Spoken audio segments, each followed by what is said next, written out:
Hey y'all, this is Roisin from CuriOdyssey coming at you from under a foosball table because in this strange time, we're gonna have to get a little creative with filming locations. More importantly, I am stoked to tell you about what we just saw, lighting a candle through the column of smoke. So let's check it out in slow motion.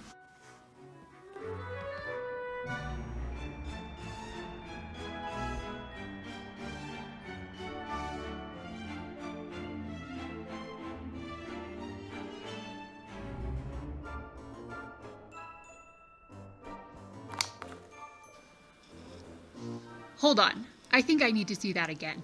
Let's take a closer look at what's happening here.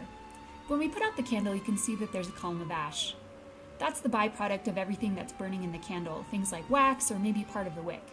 When we hold the flame in the ash, you can see, oh, there it is. That we actually light that column of ash, that particulate in the air, on fire.